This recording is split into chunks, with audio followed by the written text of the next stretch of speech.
До Таямы я добрался вечером 16 апреля. И сразу на вокзале решил проверить место, где утром можно будет купить билет на альпийский маршрут. И тут сюрприз! Выяснилось, что маршрут закрыт из-за уборки снега. Хотя по плану он должен был открыться еще 15 апреля. Что такое альпийский маршрут? Может, кого-то это удивит, но Япония – снежная страна. И я помню, как сильно поразился этому, когда смотрел документалку «Четвертое состояние», где сноубордисты были прям в восторге от местного снега. Так вот, здесь есть дорога через японские Альпы, доступная для туристов в виде цепочки трансферов сквозь живописные заснеженные горные пейзажи. Маршрут выглядит так. Поезд из Таямы до Татеямы – это просто необходимость. Затем подъем вверх на 500 метров на фуникулере до станции Бижидайра. А вот оттуда самый классный участок – автобус Татеяма Хайленд до станции Муродо. 23-километровый серпантин, по которому автобус поднимается вверх на 1,5 километра, почти к вершине горы Татеяма.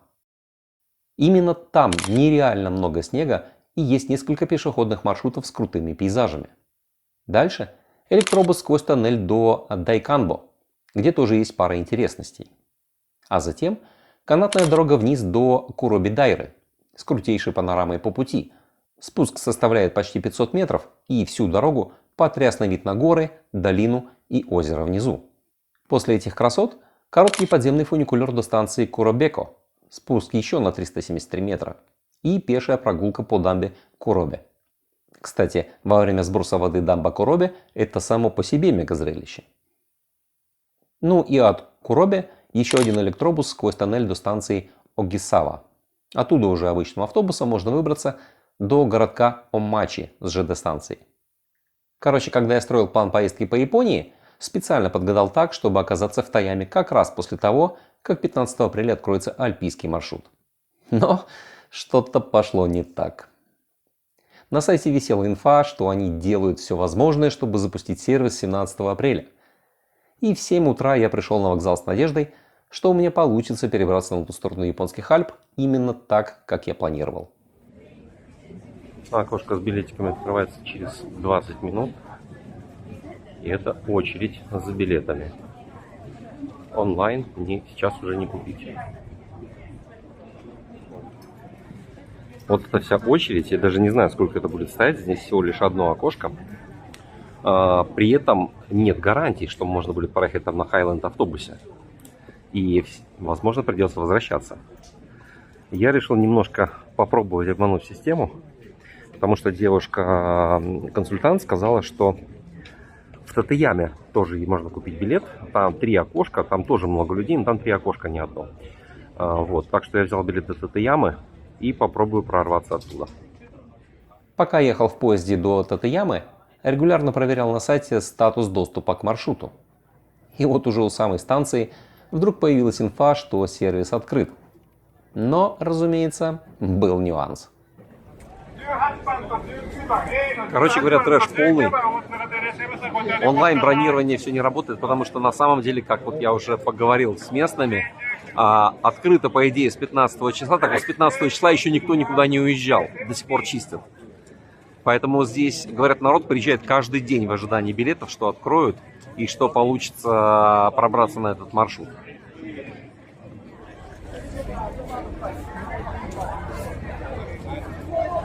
Это все люди, лелеющие надежду сегодня попасть на альпийский маршрут в японских Альпах.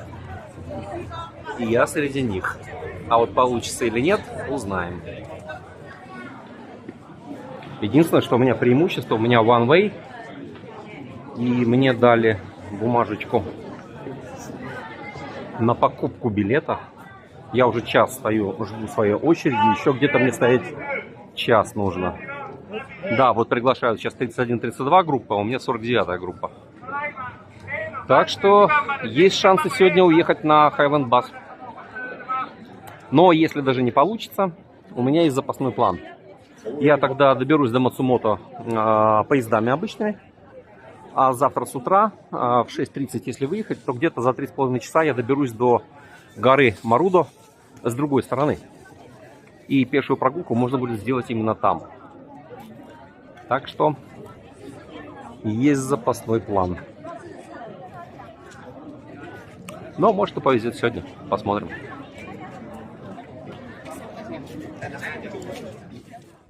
Ожидание растянулось в итоге на 3 часа. Но проблема оказалась в том, что через это время я просто получил возможность купить билет, а не сразу поехал наверх. Спустя 3 часа я получил таки билет. И теперь фуникулер у меня еще через 1,5 часа. Короче, трэш полный.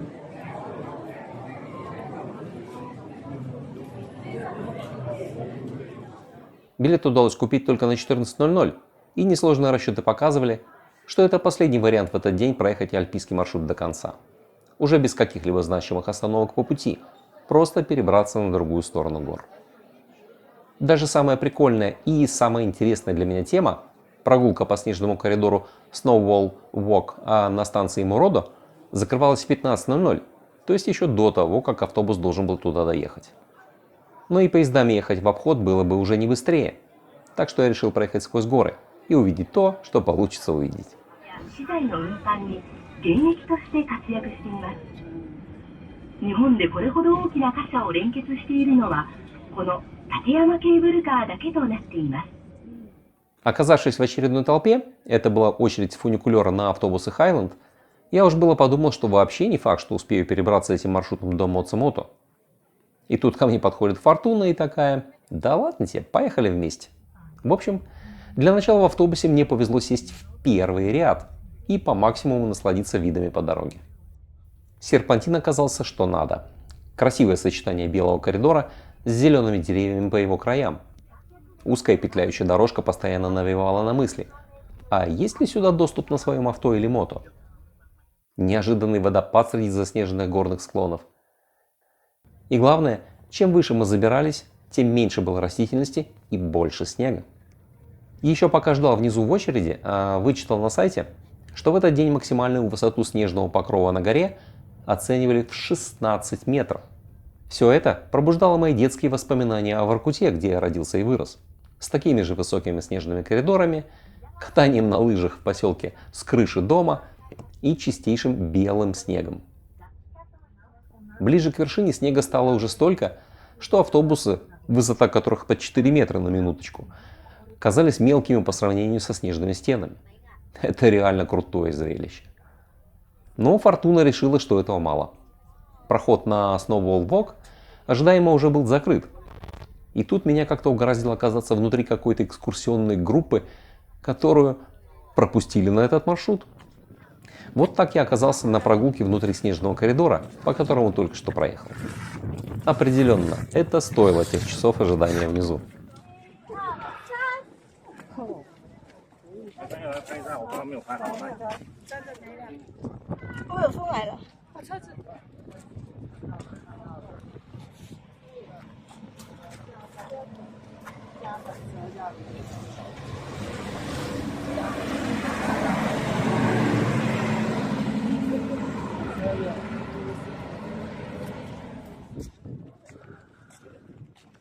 Высота снежного покрова в этом году максимальная. Вот здесь, в этом месте, она 10 метров. Даже чуть больше. Огонь.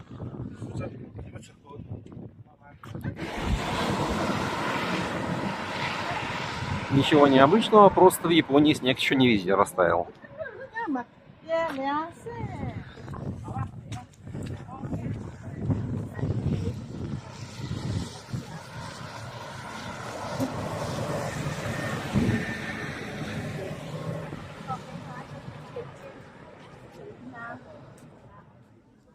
А затем мне повезло еще и на канатной дороге до дамбы Куроби.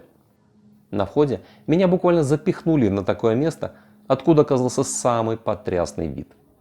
Так что 5-минутный спуск в забитой под завязку кабинке не то что не доставил неудобств, а даже показался слишком быстрым. Я бы еще подзавис на эти виды.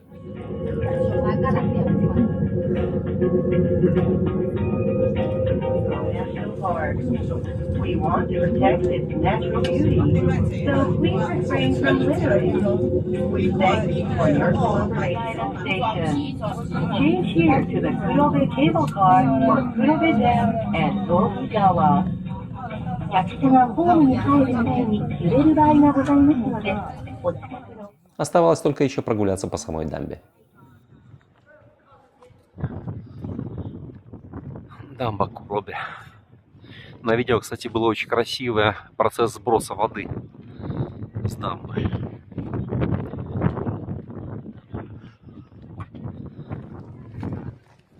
Прикольно, что альпийский маршрут пролегает из туннельчика прямо через дамбу.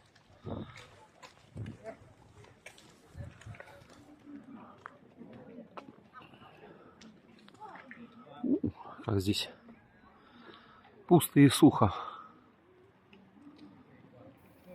Вообще арочная дамба Куроби самая высокая в стране. Ее высота 186 метров. И да, процесс сброса воды здесь, судя по фото, выглядит просто феерично. Но пора идти дальше. Несмотря на все эти очереди и толпы, я таки успевал на связку последний фуникулер, последний электробус, последний автобус ДЖД станции. Туннель от дамбы на электробус в сторону Агисавы. Неожиданно.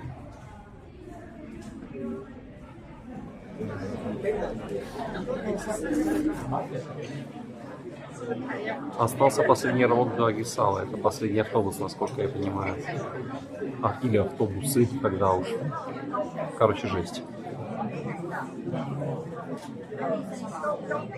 В Агисаве у меня было 5 минут, чтобы пересесть в последний автобус до Омачи. И только в нем меня наконец-то отпустило от всех этих переживаний успею, не успею. День оказался неожиданно наполненным впечатлениями с обоих краев эмоциональной шкалы.